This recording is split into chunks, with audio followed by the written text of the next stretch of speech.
السلام عليكم ورحمة الله وبركاته. وعليكم السلام ورحمة الله وبركاته. الحمد لله وكفى وعلى عباده الذين اصطفى. أما بعد فأعوذ بالله من الشيطان الرجيم. بسم الله الرحمن الرحيم. إنما يخشى الله من عباده العلماء.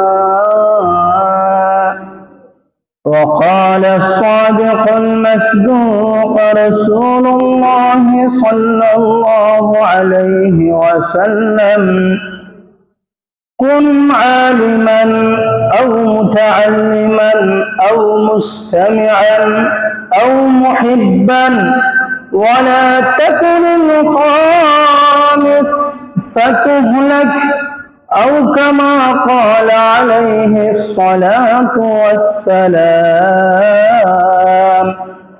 سبحانك لا علم لنا إلا ما علمتنا إنك أنت العليم الحكيم. الحمد لمن قدر خيرا وخبالا، والشكر لمن صور حسنا وجمالا. فرد صمد عن صفة الخلق بريء، رب أزلي خلق الخلق كمالا. لا ضد ولا ند ولا حد لمولاه، الآن كما كان ولم يلق زوالا. सुकून जहां तुम कहाँ ढूंढते हो, सुकून जहां है नज़ामे मदीना, सुकून जहां है नज़ामे मदीना। अल्हम्दुलिल्लाह, महान रब्बुल आलमीনের দরবারে লাখ কোটি শুকরিয়া যে মহান রব্বুল আলামিন আমাদেরকে যথাসময়ে মসজিদে আসার তৌফিক দান করেছেন এবং যারা প্রস্তুতি গ্রহণ করতেছে অতি দ্রুত মসজিদে আসার চেষ্টা করব। আর যারা আজান শোনার পরেও এখনো দুনিয়াবি কোনো কাজ, সেটা যত বড় অনুষ্ঠানে হোক না কেন, আপনার কাছে হয়তো হতে পারে এটা গুরুত্বপূর্ণ একটা অনুষ্ঠান, কিন্তু শুনে রাখুন আল্লাহ রাব্বুল আলামিন পবিত্র কালামুল্লাহ শরীফে স্পষ্ট ভাবে এই জুমার দিনের ফজিলত সম্পর্কে বলতে গিয়ে বলে দিয়েছেন: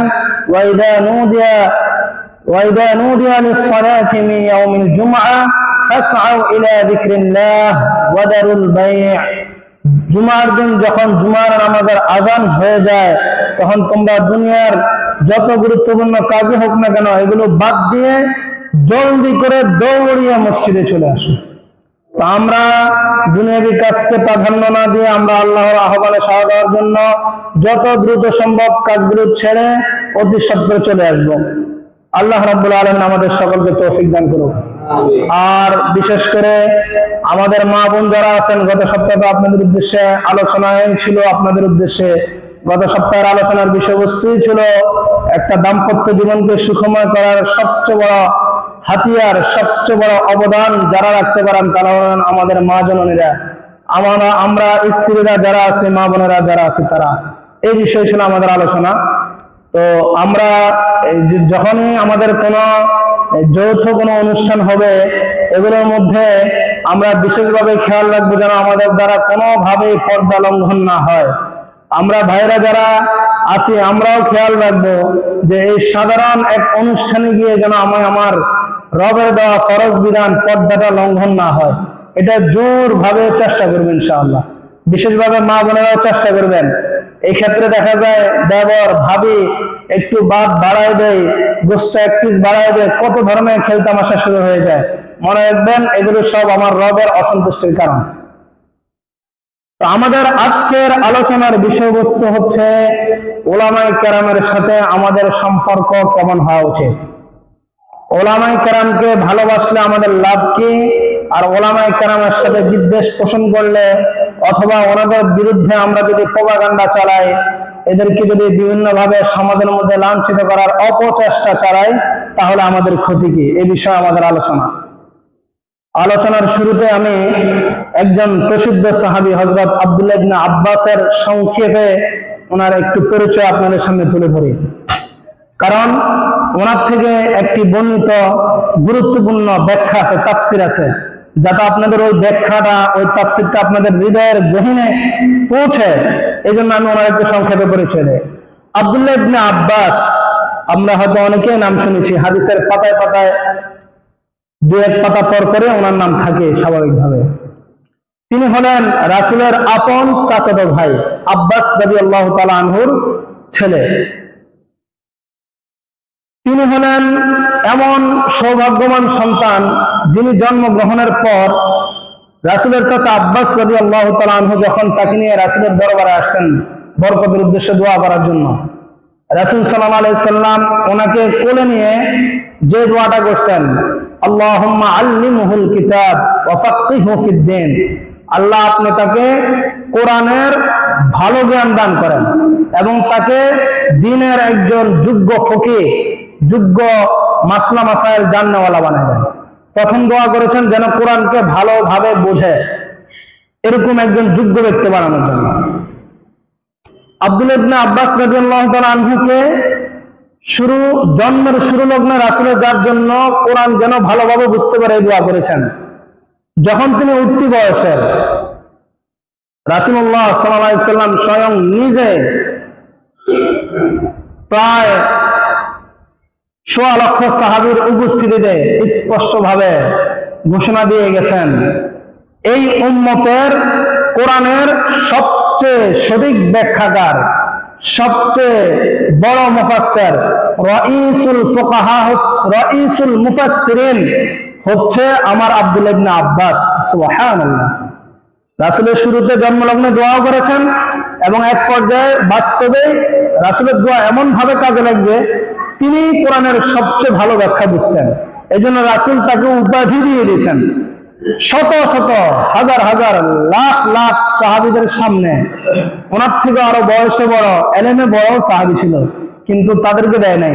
তাকে দিয়েছেন যে আব্দুল্লাহ ইবনে আব্বাস হচ্ছে রাইসুল মুফাসসিরিন, কোরআনের যত ব্যাখ্যাকার পৃথিবীর শুরু থেকে শেষ পর্যন্ত আসবে রাসূলের যুগ থেকে নিয়ে, এদের মধ্যে সবচেয়ে সুন্দর ব্যাখ্যা যে করেছে।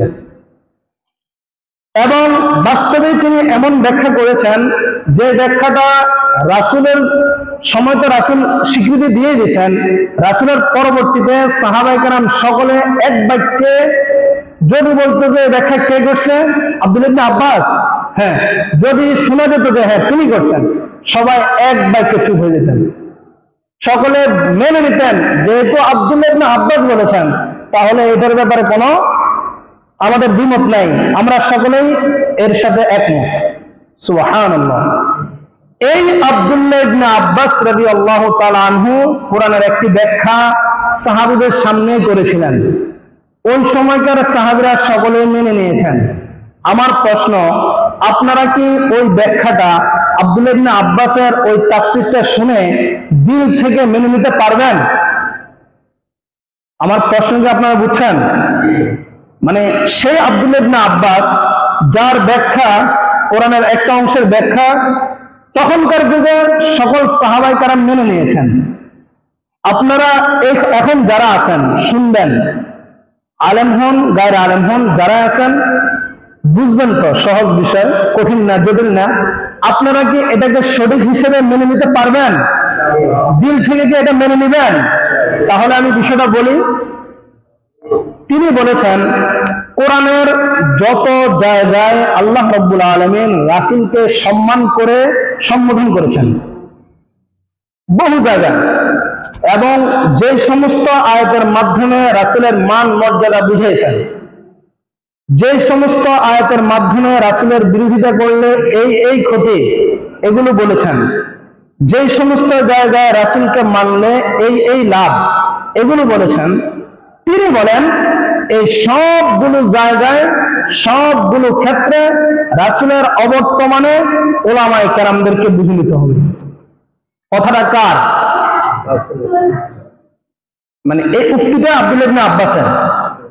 কার? রাইসুল মুফাসসিরিন, যাকে স্বয়ং রাসূল নিজে বলছেন কোরআনের সবচেয়ে সেরা ব্যাখ্যাকার, যার পরে কেউ আর সেরা হতে পারে না, রাসূল যে জায়গায় বলে দিয়েছেন।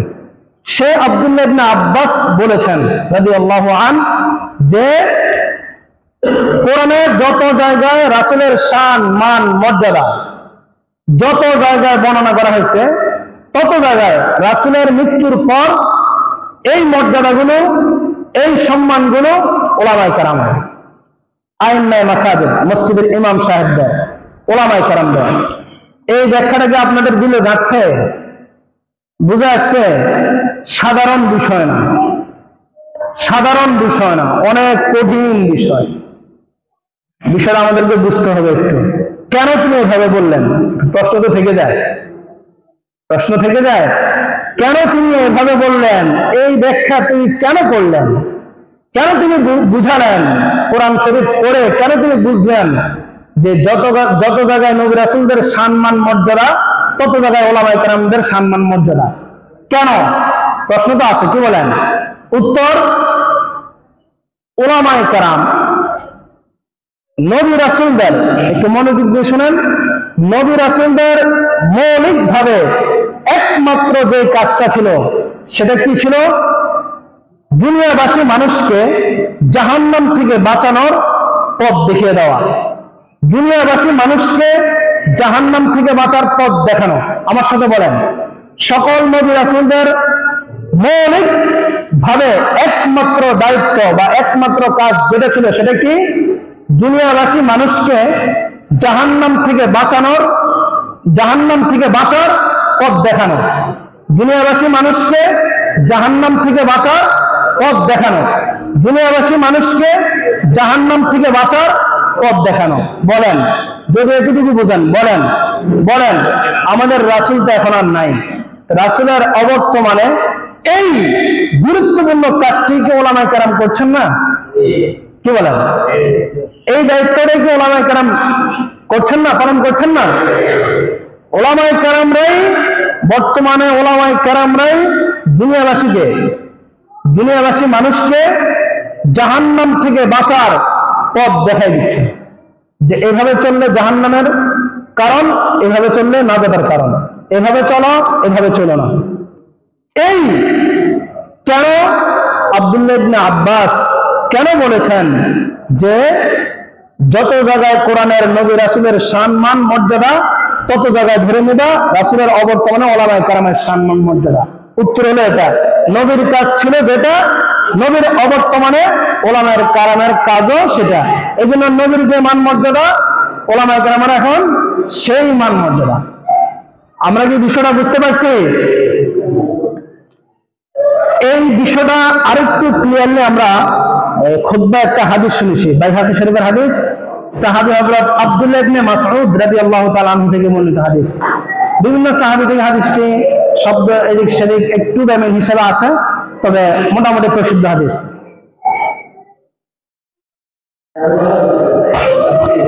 قال رسول الله صلى الله عليه وسلم, আল্লাহর হাবিব সাল্লাল্লাহু আলাইহি ওয়াসাল্লাম ইরশাদ করেন, কুন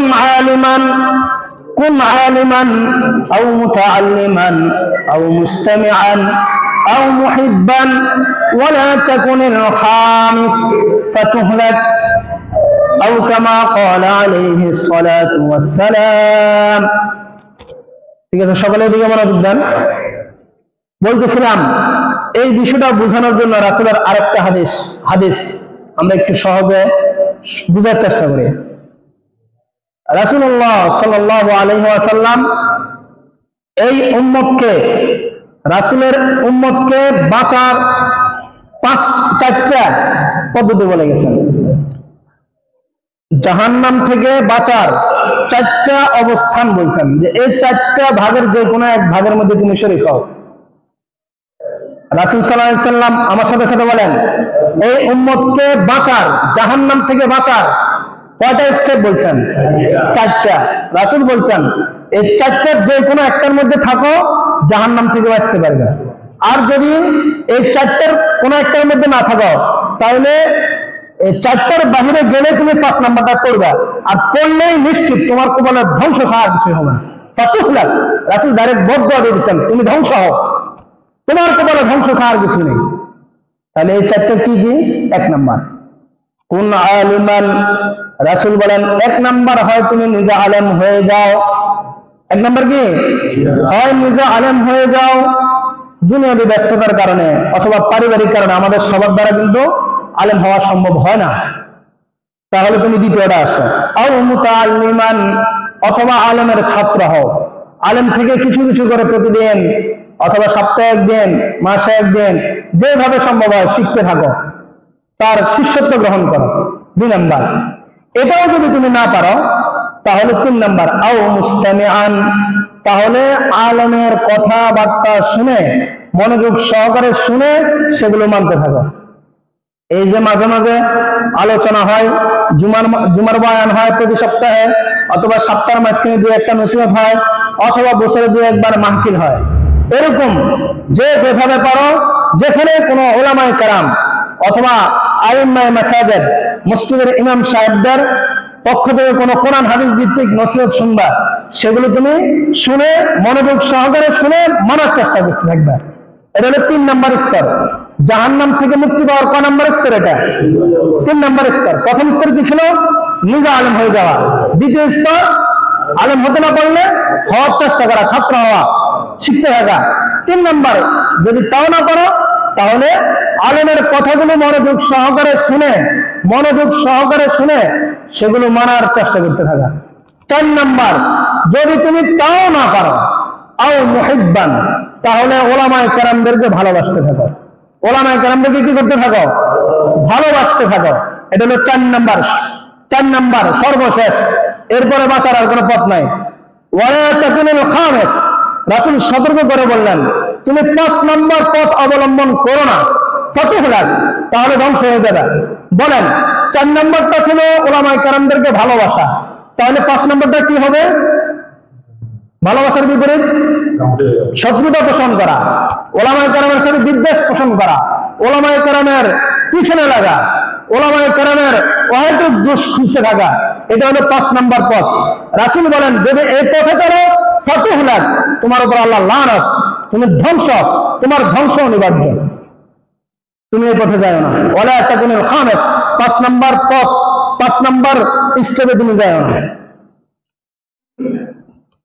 4 নাম্বার যেটা, যারা উলামায়ে কেরামদেরকে ভালোবাসতে থাকো, কথা শোনার সুযোগ হয় না কখন?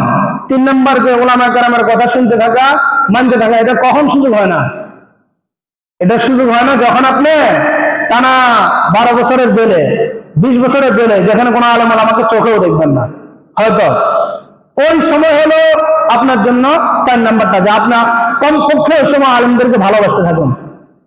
আপনারা যারা আছেন, আপনাদের জন্য কিন্তু 3 নাম্বারটারও সুযোগ আছে। এই কথা বলতে পারবেন না যে হুজুর একটু ভালোবাসি না, একটু না, আলহামদুলিল্লাহ দিল থেকে ভালোবাসা, হয়তো আপনার কথা সবগুলো মানি না, এটা কিন্তু আপনার এই কথা বললে কিন্তু হবে না। কারণ কথা শুনতে পায় না, সুযোগ পায় না কারা? যাদের হাত পা বাঁধা, একটা রুমের ভিতরে বন্ধি, ইচ্ছা করলেও সে আসতে পারে না, অথবা ধরেন এমন কাজের চাপে ছিলেন যে কারণে বাস্তবে আসতে পারেন না, তাহলে হতে পারে। কিন্তু কমপক্ষে 4 নাম্বারটা আমাদের মনে থাকবে তো ইনশাআল্লাহ। এই 4 নাম্বার আর 5 নাম্বার, উলামায়ে কেরামদেরকে ভালোবাসা জাহান্নাম থেকে বাঁচার সর্বশেষ পথ। রাসূলের শিখানো সর্বশেষ জাহান্নাম থেকে বাঁচার পথ কি? উলামায়ে কেরামকে ভালোবাসা, আইম্মায়ে মাসাজিদকে ভালোবাসা। আর তা না করলে ধ্বংসের একমাত্র পথ উলামায়ে কেরামের পিছনে লাগা। এটার একটা জলজান্ত একটা উদাহরণ দিচ্ছেন ওলামায়ে কেরাম। কি উদাহরণ? মিশরের রাজা রানীর। মিশরের রাজা কে ছিল? ফেরাউন। রানী কে ছিল? আসিয়া। রাজা রানী বললাম কেন, এটার একটা হিকমত আছে। প্রতি সপ্তাহে আপনারা নাকি একই আলোচনা শোনেন, যদি আমি প্রতি সপ্তাহে আলাদা বিষয় বলে দেই, এই আজকের এই বিষয়ে আলোচনা হয়তো উদাহরণস্বরূপ একই ঘটনা বা একই বক্তব্য আসতে পারে স্বাভাবিক, তবে মৌলিকভাবে বিষয় থাকে ভিন্ন, মূল আলোচনা থেকে ওইটাতে একটা দুটো কথা হয়তো এদিক সেদিক মিলবে, এটাই স্বাভাবিক। আপনারা যখন আলোচনা শোনেন এমনি মাহফিলে, দেখবেন আগের বক্তা যে আলোচনা করে পরের বক্তার সূচনা লগ্নে কিন্তু ঠিকই তার পিছন থেকে কিছুটা ম্যাচিং করে, বুঝায়, এরপরে সামনে যায়, নতুন বিষয়ে যায়। আমাদের সিস্টেমটা এরকম। আচ্ছা যাক, এরপর এখন একটু যাতে আপনাদের কাছে মনে না হয় যে গত সপ্তাহে তো হুজুরের মিশরের বাদশাহ ফেরাউন আর আসিয়ার কথা তো শুনেছিল আমাদেরকে, আজকেও শুনাইতেছে একই ঘটনা। দেখেন, দুইটা আমি দুই ভাবে শুনেছি। গত সপ্তাহে শোনানোর মাকসাদ ছিল ওখানে আমার মা বোনদেরকে বুঝানো যে আপনারা চাইলেই স্বামী যত খারাপই হোক তার থেকে যে কোনো বিষয়ে সহজে আদায় করে নিতে পারেন। ওটা ছিল একই ঘটনা ওই সময়, গত সপ্তাহে এই উদ্দেশ্য। আর আজকের উদ্দেশ্য একই ঘটনা। আজকের উদ্দেশ্য হলো ওলামায়ে কেরামদেরকে ভালোবাসা। এটা হলো ইমানের সাথে মৃত্যু লাভের একটা মূল চাবিকাঠি। আর ওলামায়ে কেরামকে ভালো না বাসা, এটা হলো ইমান হারা হয়ে দুনিয়া ত্যাগ করার আলামত। কেমনে বুঝেন? বিশাল লম্বা ঘটনা আর বলার সময় নেই, যেহেতু গত সপ্তাহে কিছুটা শুনছেন। যখন আসিয়া মুসা আলাইহিস সালামকে কোলে নিলেন, নিয়ে ফেরাউনের কাছে গিয়ে কি বললেন, আমি এই সন্তানটাকে ভালোবাসি, আমার মহাব্বত লাগে, মায়া লাগে, তার জন্য আমি একে পালতে চাই। আসিয়া কি বলছে? এর জন্য আমার মহাব্বত লাগে, মায়া লাগে, এটাকে আমি ভালোবাসি, এটাকে আমি পালতে চাই। ফেরাউন কি বলছে? ফেরাউন সাথে সাথে বলছে, তোর মহাব্বত লাগলে লাগতে পারে, তোর মায়া লাগলে লাগতে পারে, কিন্তু এই ছেলের জন্য আমার কোনো মায়া নাই, এই ছেলের জন্য আমার কোনো মহাব্বত নাই, এই ছেলেকে আমি ভালোবাসি না। দুইজনের দুই কথা। একজনে বলছে ভালোবাসি, আরেকজনে বলছে ভালোবাসি না। শোনেন, ইতিহাস সাক্ষী, আপনারা সবাই ইতিহাস জানেন, এই আসিয়া ভালোবাসে, মহাব্বত করে, এই এক কথার কারণে আল্লাহ রাব্বুল আলামিন তাকে শেষ পর্যন্ত ঈমানের সাথে মৃত্যু দিয়েছেন। শুধু তাই না, তিনি বিশ্বনবী সাল্লাল্লাহু আলাইহি সাল্লামের হাসরের মাঠে স্ত্রীও হবেন। সুবহানাল্লাহ, কত সৌভাগ্য। আর পক্ষান্তরে ফেরাউন এত দাপটশালী হওয়া সত্ত্বেও তাকে সহ তার পুরো বংশকে আল্লাহ রাব্বুল আলামিন এই এক কথা যে আমি তাকে ভালোবাসি না, আমি তাকে কি করি না, ভালোবাসি না, মহব্বত করি না, এই এক কথার কারণে তাকে শেষ পর্যন্ত কিভাবে শেষ করছে, ধ্বংস করছে তার পুরো বাহিনী সহ, এটা আপনারা জানেন। বলতেছিলাম, রাসূল বলেছেন উম্মতের সর্বশেষ জাহান্নাম থেকে বাঁচার মোট 4টা পদ্ধতি বলছেন। হয় নিজে আলেম হও 2 নাম্বার, অথবা আলেমের ছাত্র হও 3 নাম্বার, অথবা আলেমের কথাগুলি শুনে মানতে থাকো, সে অনুযায়ী আমল করতে থাকো। 4 নাম্বার সর্বশেষ বাঁচার পথ, ওলামায়ে কেরামদেরকে মহব্বত করতে থাকো। আর 5 নাম্বার, যদি মহব্বত না করো, বিপরীত বিদ্বেষ পোষণ করো, শত্রুতা পোষণ করো, ওলামায়ে কেরামের পিছনে লাগো, তাহলে শেষ পর্যন্ত শেষ ফলাফল ঈমান হারা হয়ে দুনিয়া ত্যাগ করতে হয়। যার জলজান্ত প্রমাণ মিশরের রানী আসিয়া আর মিশরের বাদশা ফেরাউন। অবাস্তব কিছু বললাম? এই ঘটনা তো আপনারা জানাই আছে আপনাদের, ঠিক না? বাস্তবতা এটা, বাস্তবতা এটা।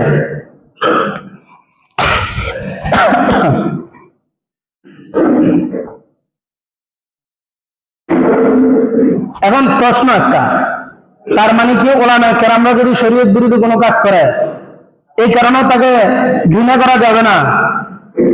কি বলেন? কোনোভাবে। এই প্রশ্নের উত্তর স্পষ্ট। যদি কোনো আলেম অপরাধ করে, অন্যায় করে, তবে সে অন্যায়টা আপনাদের লোক সমাজের অন্যায় হলে হবে না, বাস্তবে শরীয়ত সম্মত অন্যায়। যেমন ধরেন আমাদের আল্লামা মামুনুল হক সাহেব হাফিজাহুল্লাহ, তিনি গোপনে বিয়ে করছেন শুদ্ধভাবে, গোপনে কেন করছেন? এই দোষে তাকে আপনারা দোষী সাব্যস্ত করছেন। আল্লামা মুস্তাফা নবী সাহেব হাফিজাহুল্লাহ, তিনি প্রকাশ্যে বিয়ের আগে ঘোষণা দিচ্ছেন, নসিহত করছেন, বিয়ের ফজিলত বলছেন, একাধিক বিয়ে, এরপরে বিয়ে করছেন, এটারও আপনারা সমালোচনা করছেন। তাহলে আপনাদের এই সমালোচনার কি কোনো সার্ভিসের দাম আছে? আমাদের শরীয়তের মানদণ্ড, বাস্তবে কি তিনি কি শরীয়ত সম্মত তার স্ত্রী কিনা, তিনি গোপনে করুক প্রকাশ্যে করুক, বিয়ে শরীয়ত সম্মত ভাবে হয়েছে কিনা। কিন্তু আপনি এই জনটা গোপনে করছে কেন, এটারও সমালোচনা করলেন, ওই জন্য প্রকাশ্য কেন বললো, ওটারও সমালোচনা করলেন। তাহলে আপনার থেকে সমালোচনা মুক্ত কোনটা? এই জন্য শরীয়ত সম্মত যদি কোনো অপরাধ হয়, গোপনে বিয়ে করছে, এটা অপরাধ না, শরীয়ত সম্মত হয়েছে কিনা এটা আপনার দেখার বিষয়। ওই যে ডকুমেন্ট নাই, দুনিয়ার যে কি কাবিন, এটা তো আমাদের দেশীয় আইন, এটা আর শরীয়ত এক না। এটা তো যখন দুটো মোকাবেলা হবে তখন এটা প্রশ্ন আসে না, শরীয়ত ঠিক আছে কিনা, দুজন সাক্ষীর উপস্থিতিতে বিয়ে হয়েছে কিনা, বৈধভাবে, শেষ, এটুকু হলে না। আপনি এর জন্য তাকে আর কোনোভাবে খারাপ বলতে পারবেন না। আপনারা হয়তো সামাজিক ভাবে তাকে খারাপ বলবেন, কিন্তু শরীরভাবে বলতে পারবেন না। তো বলতেছিলাম, যদি কোনো আলেম বাস্তবিক শরীয়ত সম্মত ভাবেও সে অপরাধ করে, অন্যায় করে, অবশ্যই ওই সময় আপনি তাকে ঘৃণা করতে পারেন, অবশ্যই ওই সময় আপনি তাকে কি করতে পারেন, ঘৃণা করতে পারেন, ওটা আপনার দোষের বিষয় না। কোনো আলেম যদি প্রকাশ্যে অপরাধ করে, অবশ্যই তার ব্যাপারে আপনার দিলের মধ্যে একটু খারাপ ভাব আসবে, এটাই স্বাভাবিক। কিন্তু এমন বিষয় যেটা বাস্তবিক কোনো অপরাধ না, আপনি যদি ওটাকে অপরাধ হিসেবে সাব্যস্ত করে বিদ্বেষ পোষণ করেন অথবা এটাকে ছড়ান। আচ্ছা, আমি আপনাদেরকে উদাহরণস্বরূপ একটা বলি, বলেন তো, এই যে হামি আসে আমাদের, হা আসে না, এটা কি ইচ্ছাকৃত ভাবে কেউ আনতে পারে? বলেন, ইচ্ছাকৃত ভাবে কেউ আনতে পারে? হাসি ইচ্ছাকৃত ভাবে আনা যায়, ওই যে কিছু দাঁড়া একটু ফসালে হাসি কিন্তু আসে, কিন্তু হামি, হা যদি আসে, এটা কি ইচ্ছাকৃত ভাবে আদৌ আনা যায়? কোন আলেম যদি এই কাজটা করে আর আপনি যদি এটাকে দোষ হিসেবে প্রচার করেন, আপনার ন্যূনতম যদি আকল থাকে, আপনি নিজে আবার বিচার করেন, আপনি কাজটা কি করলেন? বলেন, কাজটা কি করলেন? আর যখন ওই আলেমটা শোনে, তখন তার হৃদয়টা ভেঙে চুরমার হয়ে যায় কিনা, নিজে প্রত্যেকে নিজেটা বুঝবেন। এটা তো আল্লাহর দেওয়া, সময় মতো হবে, আসবে, স্বাভাবিক, কিন্তু আপনি এটাকেও দোষ হিসাবে নিলেন। এরকম বলতেছিলাম, যেগুলো বাস্তবিক দোষ না, এগুলো আপনার কাছে দোষ হলে যদি আপনি প্রচার করেন, তাহলে কিন্তু আপনি ধরা হবেন। আর যদি বাস্তবিক শরীয়ত সম্মত দোষ, আপনি এর জন্য তাকে ঘৃণা করতে পারেন, অথবা যদি আপনার অধীনস্থ হয়, মানে কোনো কারণে, যেমন আমার মসজিদ কমিটি, আমি তো এক দৃষ্টিকোণ থেকে তাদের অধীনস্থ, তাহলে ওনারা যে কোনো ব্যবস্থা নিতে পারে, এটা স্বাভাবিক। কিন্তু শরীয়ত সম্মত দোষ না, আপনি এমনি শুনছেন, এরপরে কোনো পদক্ষেপ নিছেন, তাহলে কিন্তু আল্লাহর কাঠগড়ায় ধরা হবেন। বলতেছিলাম যে যদি দোষ হয় বাস্তবিক, তাহলে ঘৃণা করলে কোনো সমস্যা নাই। কিন্তু এখন যে বিষয়টা আমাদের বুঝার, বলতেছিলাম যে আমাদের ওলামায়ে কেরাম, এদেরকে কেন আমরা ভালোবাসবো, এদের মান সম্মান কেন নবী রাসূলের মান সম্মানের মতোই আব্দুল্লাহ ইবনে আব্বাস এত বড় মুফাসসির হওয়া সত্ত্বেও তিনি কিভাবে ব্যাখ্যা করলেন কোরআনের, যে কোরআনের যত জায়গায় নবী রাসূলের মান সম্মানের কথা উল্লেখ করা হয়েছে, তত জায়গায় ওলামায়ে কেরামদের মান সম্মান। যেমন আমি উদাহরণস্বরূপ বলেছিলাম, ফেরাউন এবং আসিয়া, যদিও নবী রাসূল মুসা আলাইহিস সালামকে ভালোবাসার কারণে একজনের ইমানের সাথে মৃত্যু, আরেকজন না বাসার কারণে বেঈমান হয়ে মৃত্যুবরণ করছে লাঞ্ছনার সাথে। ঠিক একই বিষয় যদি কেউ ওলামায়ে কেরামের সাথে করে, যদি ওলামায়ে কেরামকে ভালোবাসে, ইমানের সাথে সে মৃত্যু পাবে। আর যদি বিদ্বেষ পোষণ করে, অহেতুক বলে, তাহলে ঠিক তার হাসন নাসর ফেরাউনের মতো হবে। কেন? কারণ যখনই, এটা এই যুগে না, রাসূলদের সাথেও একই ঘটনা ঘটছে। যখনই নবী রাসূলরা দুনিয়াবাসীকে জাহান্নাম থেকে মুক্তির পথ দেখানো শুরু করতেন, জাহান্নাম থেকে বাঁচার পথ দেখাইতেন, তখনই একদল লোক ওই সময়ও ওই নবী রাসূলদের পিছনে লেগে যেত, ওই নবী রাসূলদের সাথে দুশমনি শুরু করতো। যেমন হযরত ইব্রাহিম আলাইহিস সালাম, বলেন তিনি কি নমরুদের কোন জমি দখল করেছিল? আপনারা কি এমন ইতিহাস শুনেছেন যে নমরুদের একটা জমি ইব্রাহিম অন্যায়ভাবে দখল করেছিল? অথবা এরকম কোন ঘটনা শুনেছেন ইব্রাহিম আলাইহিস সালাম নমরুদের মাথায় একটা কুড়াল দিয়ে আঘাত করছিল? শুনেছেন? শোনেন নাই? তাহলে কেন নমরুদ এই ইব্রাহিম আলাইহিস সালামকে অগ্নিকুণ্ডে নিক্ষেপ করলেন? দোষ, অপরাধ একটাই, সে কেন নমরুদ সহ তার যত সাংগঠন ছিল এদেরকে জাহান্নাম থেকে বাঁচার পথ দেখানো শুরু করছেন? কেন শুরু করছেন? এই অপরাধে কিন্তু ইব্রাহিম আলাইহিস সালামকে অগ্নিকুণ্ডে নিক্ষেপ করছে। হযরত মূসা আলাইহিস সালাম কেন ফেরাউন তাকে তার পুরো গোত্র সহ ধ্বংস করে দেওয়ার জন্য নীল নদ পর্যন্ত দৌড়াইছে পিছনে পিছনে? কেন? অপরাধ কি মূসা আলাইহিস সালামের? একটাই, তিনি কেন ফেরাউন এবং তার বংশের সকলকে জাহান্নাম থেকে বাঁচার পথ দেখানো শুরু করছেন? অপরাধ এটাই। আমাদের নবী হযরত মুহাম্মদ সাল্লাল্লাহু আলাইহি সাল্লাম উনার চেয়ে ভালো পৃথিবীর বুকে শুরু থেকে শেষ পর্যন্ত এবং কিয়ামত পর্যন্ত আর কেউ হতে পারে না, আসতেও পারে না। এরপরে বলেন, বদরের যুদ্ধে আবু জাহেলের নেতৃত্বে ৯৫০ সন্ত্রাসী নিয়ে মদিনায় হামলা করার জন্য রাসূল সহ সকল মুসলমানদেরকে শেষ করে দেওয়ার জন্য আসছিল কিনা? অপরাধ কি নবীজি সাল্লাল্লাহু আলাইহি ওয়াসাল্লামের? অপরাধ একটাই, কেন তিনি আবু জাহেল এবং মক্কার অন্যান্য মুশরিক যারা ছিল, ওই সময় যারা শিরক করত, ওই সময় যারা কুফর করত, এদেরকে কেন মুক্তির পথ দেখানো শুরু করছেন? কেন জাহান্নাম থেকে বাঁচার পথ দেখানো শুরু করছেন? এই এক অপরাধে আবু জাহেল, উতবা, সাইবার নেতৃত্বে, আব্দুল মানাফ এরকম বড় বড় সন্ত্রাসদের নেতৃত্বে ৯৫০ সন্ত্রাস একসাথে ছিল বদর প্রান্তরে। অপরাধ কিন্তু দেয়। এটার একটা মজার উদাহরণ দেয়, কেন এমন করে। মানে দুনিয়ার কিছু মানুষ, সবাই না, কেন আমরা দাওয়াত দেই, নবী রাসূলের কাজটাই তো ওলামায়ে কেরামের কাজ। এখন জাহান্নাম থেকে বাঁচানোর পথও তো আমরা দেখাতে চাই, এরপরও কেন আমাদের পিছনেও লাগে? এটার একটা জলজান্ত উদাহরণ। দাঁত চেনেন তো আপনারা? দাঁত, এই যে দাঁত আছে মুখে, দাঁতের গোড়ায় যখন কোনো হাড় অথবা কাঁটা অথবা কোনো বস্তুর টুকরা আটকে ব্যথা হয়, দাঁতে যখন ব্যথা হয়, তখন দাঁতের ব্যথাটা নিরাময়ের জন্য সবচেয়ে বড় ভূমিকা কে পালন করে জানেন? জিহ্বা। দেখবেন সে বারবার খোঁচা দেয়, আপনার জিহ্বার মধ্যে বারবার ওটা লাগে, খোঁচাতে এক পর্যায়ে সে কিন্তু বের করে ফেলে। বের করলে শান্তি পায় কে? দাঁত শান্তি পায়। তাহলে এই জিহ্বা দাঁতের শান্তির কারণ হয়েছে, দাঁতকে বাঁচানোর কারণ হয়েছে, ব্যথামুক্ত করার কাজটা করলো। এরপরও এই নিমক হারাম দাঁত যখনই সুযোগ মতো পাইলে কিন্তু জিহ্বার মধ্যে কামড় দেয়। কি বলেন, দেয় কিনা? আপনার মনে খান থাকে? আমি তো কয়েকবার রেখেছি, আমার সাথে এমন হয়েছে। তাহলে বলেন, এই দাঁতের যে এই কাজটা জিহ্বার সাথে, এটা কি নিমক হারামি না নিমক হালালি? বুঝেন নাই? জিহ্বা নিজের, এমনকি দেখা যায় মাঝে মাঝে এই কাঁটা উঠাতে গিয়ে খোঁচাতে জিহ্বা নিজে কিন্তু আঘাতপ্রাপ্ত হয়। এই নিঃস্বার্থভাবে কাজটা করলো প্রতিদিন দিল আইকালা মাস। বুঝেন না? সুযোগ মতো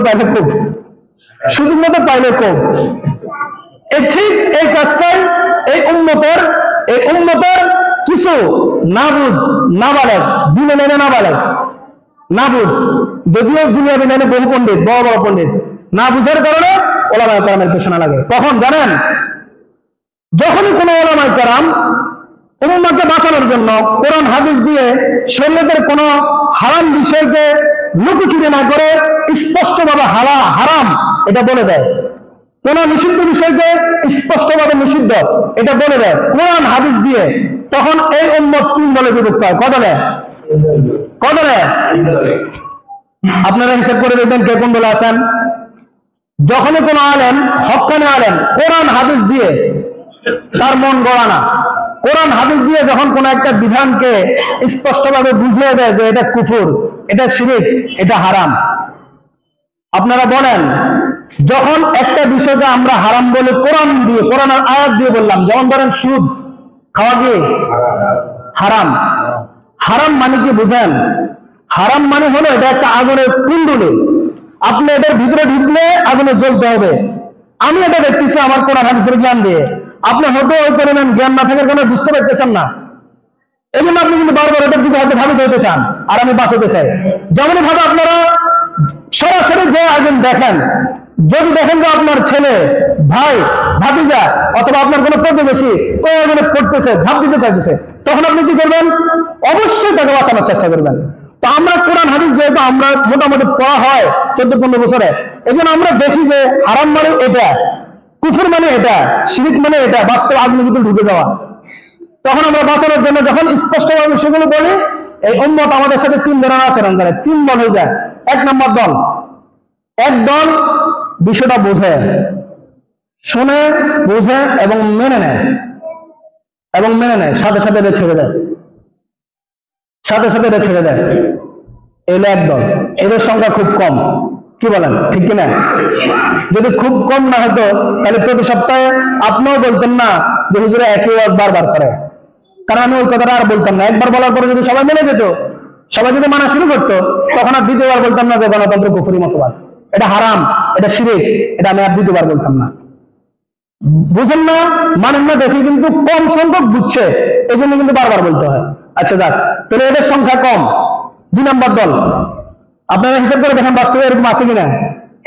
আছে, হ্যাঁ, মানে নেয়, বুঝে নেয়, সরে যায়, এদের সংখ্যা কম। দ্বিতীয় দল, শোনে, মানে, বুঝে, কিন্তু ওই যে সাথে সাথে ছাড়তে পারে না, আবার ওই আলেমের বিরোধিতাও করে না, এবং ওই বিষয়টাকে সে হালাল বলারও বা বোঝানোর কোনো অপচেষ্টা চালায় না। সে এটা বুঝে নিছে যে এটা হারাম, বাস্তবে হুজুর যেটা বলতেছে এটাই ঠিক, কিন্তু আমি পারতেছি না মানতাম, বা আমি কোনো কারণে আটকে গেছি। এদের সংখ্যা আলহামদুলিল্লাহ অনেক বেশি। কি বলেন?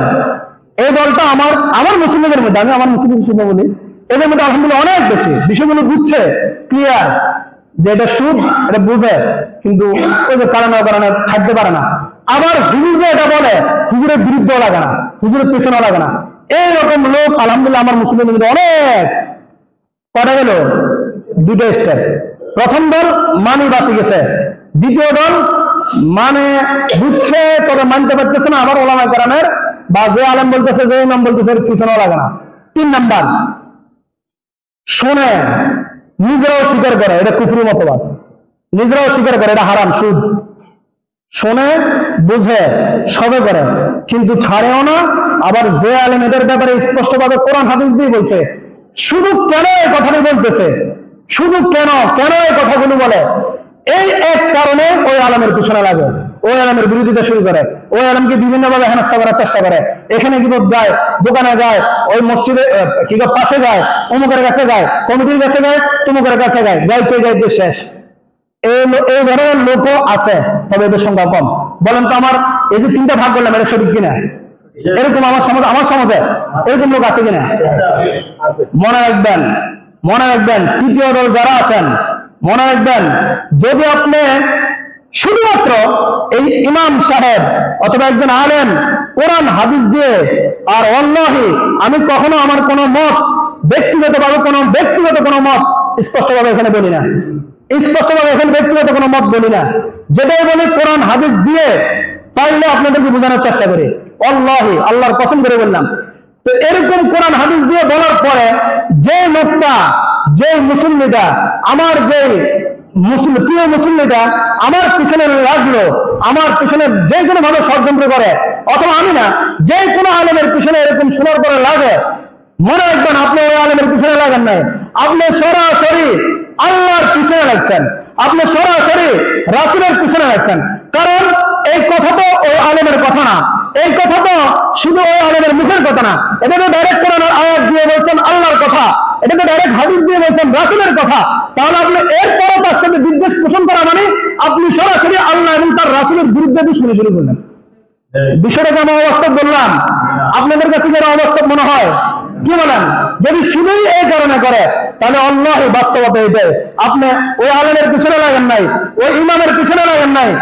আর আমি আমার কথা বলি, আল্লাহি আমি তো আপনাদের কারো ঘরে কোনোদিন কারো ঘরে ডাকাতি করার জন্য যাই নাই, কারোকে আমি অন্যায়ভাবে কারো গায়ে হাত দেয় নাই।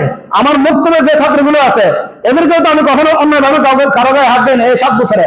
তাহলে আমার পিছনে যদি লাগেন, এটা আমার কি আর বুঝতে বাকি থাকে, বা আপনাদেরকে আর বুঝতে বাকি থাকে যে এটা ওনার ব্যক্তিগত দোষের কারণে লাগে নাই, মূলত ওই বিধানটা তার পছন্দ হয় না, আর এটা তার দরে মানে অথবা সে মানে, এই জন্য কেন এটা বলতেছে, এই জন্য তার পিছনে লাগছে। এটাকে আপনাদের বুঝতে বাকি থাকবে? আর বলেন, মনে রাখবেন, আমি একটা যুক্তি দিয়ে শেষ করি, একটা যুক্তি, আর ওলামায়ে কেরামকে ভালোবাসলে লাভ কি, এটা বলে শেষ করে দেব। কেন ওলামায়ে কেরাম, কেন নবী রাসূলদের সাথে বেয়াদবি করলে যে সাজা, ওলামায়ে কেরামের সাথে করলে কেন একই সাজা?